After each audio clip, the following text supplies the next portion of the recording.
এখন আমি intra array ফেসিলিটেশনের ডিফারেন্স ইন্ট্রা অ্যারে ফেসিলিটেশন সম্পর্কে বলছি।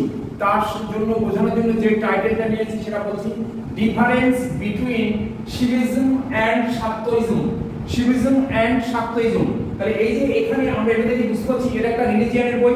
তাহলে মেন ক্লাস রিলিজিয়ান, তাহলে মেন ক্লাস রিলিজিয়ান এমসিকিউ ক্লাসের formula Q P E come to be. তাহলে এইখানে কি দুটো একটা হচ্ছে শিবিজম একটা শাক্তইজম। এই যে এটা একটা দুটো আইসোলেটেড একটা ফ্যাসেটের আন্ডারে ফোসিং পি।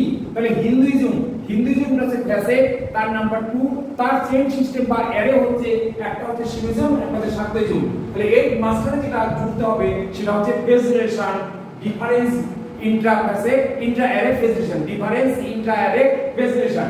সেখানে আমরা রিলিজিয়ানের নাম্বার ছিল 2, তার আন্ডারে রিলিজিয়ান মেন এমসিকিউ, হিন্দুইজমের নাম্বার 2, তার সাব ডিভিশন শিবিজমের নাম্বার 23 এবং শাক্তইজমের নাম্বারটা হচ্ছে 25।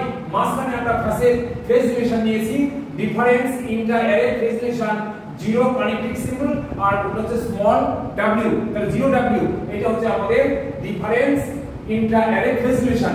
আর তার সঙ্গে দুটো আইসোলেট একটা হচ্ছে শিবিজম একটা শাক্তইজম। অতএব therefore the class number is main class Q23 হচ্ছে আমাদের শিবিজম, তার সঙ্গে রিলিজিয়ান হচ্ছে 0w আর এটা ছিল হচ্ছে 25, 2টা বাদ হয়ে যাবে অনলি 5 থাকবে। এটা therefore the class number is Q23 0w5।